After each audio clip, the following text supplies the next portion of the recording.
Seja bem-vindo à Zona C, eu sou a Juliara e no vídeo de hoje eu venho falar um pouquinho sobre o Hanafuda, aquele jogo de cartas que inspirou os brincos do nosso querido Tanjiro de Kimetsu no Yaiba, esses brinquinhos aqui, ó.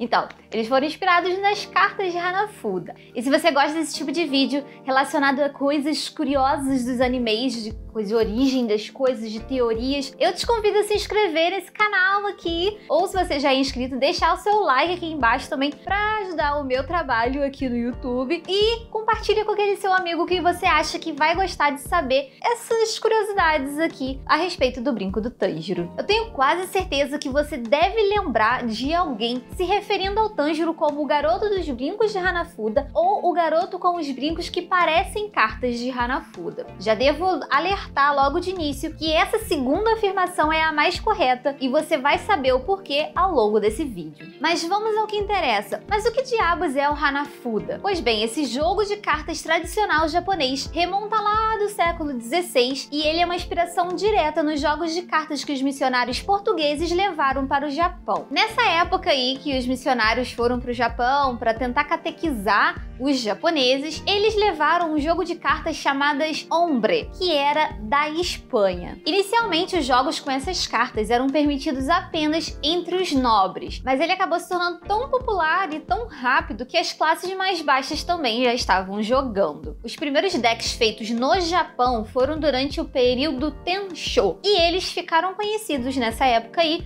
como Tenshō Karuta. Acontece que em 1648, o Tenshō Karuta foi banido pelo shogunato de Tokugawa. E isso se deve por causa da política que o Japão adotou na época, que era extremamente nacionalista. Desde esse primeiro banimento, acabou acontecendo uma briga de gato e rato entre a população e os governantes, já que cada vez que um baralho era produzido, o governo descobria e bania. A galera fazia um baralho novo, o governo descobria e bania. E assim foi durante bastante tempo. O Hanafuda mesmo foi surgir só no século XIX, com a chegada da Era Meiji. Foi nesse período da Era Meiji aí que o Japão resolveu reabrir as fronteiras para outros países e aí acabaram liberando também as apostas através de cartas, vamos dizer assim. Porque a gente sabe que aqui, pelo menos no Ocidente, é muito comum o jogo de pôquer, o jogo de truco, que são coisas que valem, que a galera geralmente joga valendo dinheiro. Então esse lance de jogar pela aposta é que estava sendo banida no Japão.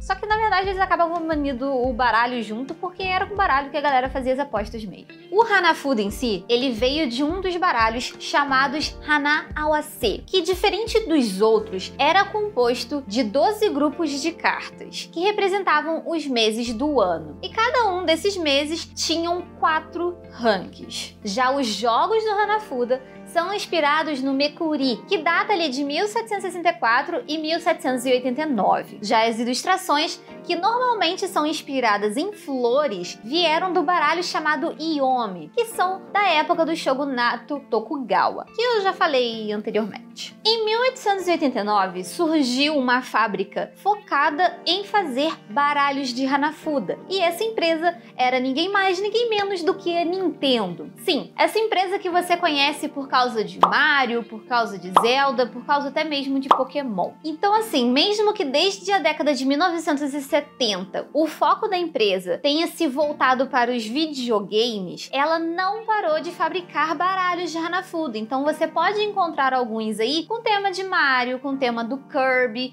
com tema de Star Wars, até que é fabricado pela Nintendo. Então sim, você consegue achar baralhos de Hanafuda feitos pela Nintendo, tanto no tradicional quanto nos personalizados de obras da própria empresa. Hoje em dia, virou uma tradição no Japão de jogar o Hanafuda nas viradas dos anos. E o jeito de jogar geralmente muda de um lugar para o outro. Cada lugar tem o seu jeito diferente de jogar. Agora, bora lá falar sobre as cartas em si, para a gente conhecer um pouco mais o baralho. Bom, como eu tinha falado, esse baralho é composto por 12 famílias de cartas que representam os meses do ano, e cada uma dessas famílias tem 4 cartas, 4 ranks, como você quiser chamar. E como no baralho que a gente já tá acostumado, que tem os naipes e tudo mais, aqui cada carta tem um valor diferente e também Cada um desses valores tem um nome diferente. Vamos lá. Temos as cartas Hikari, que valem 20 pontos, as cartas Tane, que valem 10, as Tanzaku, que valem 5, e as Kasu,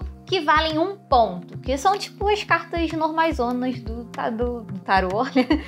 Do baralho. Aí com isso aí nós temos os conjuntos que são divididos por meses. Vamos lá. Começando por janeiro, temos o Matsu, que são os pinheiros. E aí vem o fevereiro, que são os Ume, são as ameixas. Não sei se você já ouviu falar em umeboshi, que é uma coisa bem tradicionalzona lá no Japão, que são as ameixas azedas. Se não me engano, na Liberdade vende umeboshi. Tenho curiosidade de experimentar, mas não tive coragem até hoje. No mês de março, que é o meu mês, nós temos a sakura, que obviamente são as cerejeiras. Temos no mês de abril os fujis, que são as glicínias, que são flores muito presentes em Kimetsu no Yaiba. Se você assistiu o anime, lembra lá das eliminatórias, das classificatórias, eliminatórias, tá mais pra eliminatórias do que classificatórias, né? Para a galera se transformar em caçadores de demônios, né? Então nós temos lá aquele monte, aquela montanha rodeada por glicínias. Em maio nós temos as ayames, que são as íris. Em junho nós temos as Botan, que são as peônias. Possivelmente Botan te lembra alguma personagem de algum anime aí. Para julho nós temos a Hagi, que é uma flor chamada lespedeza.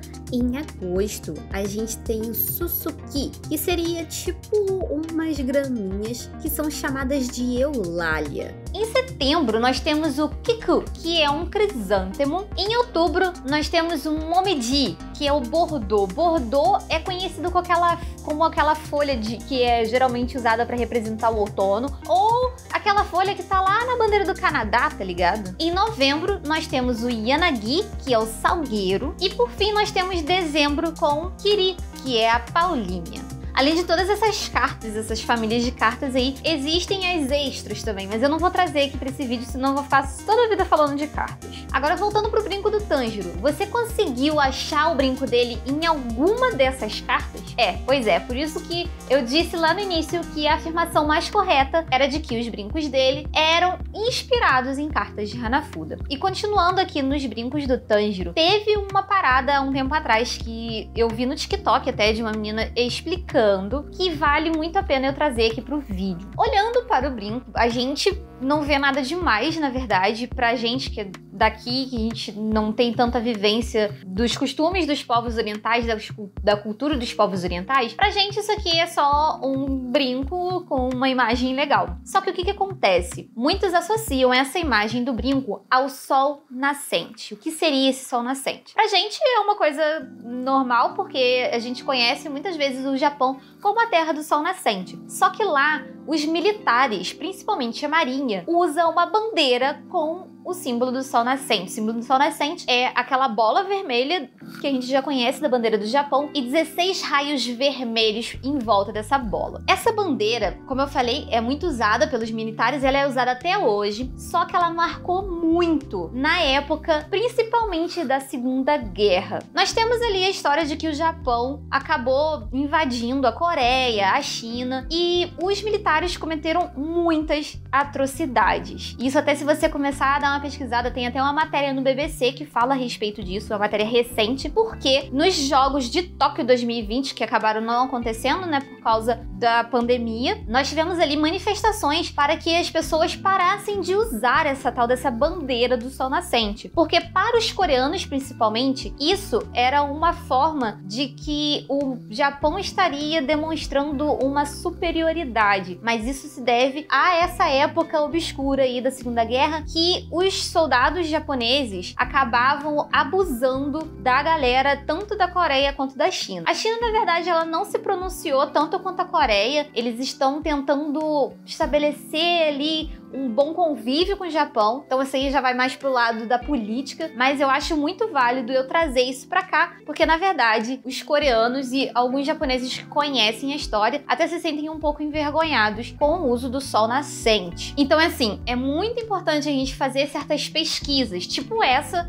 a respeito do símbolo do sol nascente, que com certeza não foi a intenção da autora trazer à tona esse tipo de sentimento, eu não acredito que tenha sido, até porque quando a gente vê os raiozinhos aqui, eles não são vermelhos, mas não podemos negar que sim, ele se parece com a bandeira do sol nascente. O mais próximo de carta de Hanafuda que a gente tem dos brincos do Tanjiro é a carta da lua cheia, que é essa que tá aparecendo aí na tela pra você dar uma olhada. Ela é o mais próximo do brinco do Tanjiro. Então, assim, é porque muita gente já comprou, muita gente não pesquisa a respeito disso, mas muitas vezes é aconselhável que se você quer um brinco parecido com o do Tanjiro, como o do Tanjiro, você dê uma pesquisadinha e procure comprar algo que não seja igual a esse que faz a alusão ao sol nascente. E aí, você já sabia alguma coisa sobre o Hanafuda? O que você achou dessa história aí? Deixa aqui nos comentários que a gente vai conversando a respeito. E se você quiser deixar alguma sugestão de algum tema interessante dos animes, aproveita a caixa de comentários e só deixar aí que eu ponho na minha lista. Espero que você tenha gostado desse vídeo. Não se esqueça de deixar seu like aqui embaixo. Se você até agora não se inscreveu, aproveita para se inscrever que a gente já tá no finalzinho. E aqui estão aparecendo mais 2 para você continuar acompanhando o meu trabalho aqui no Zona. Eu espero ver você no próximo vídeo. Até lá, tchau, tchau!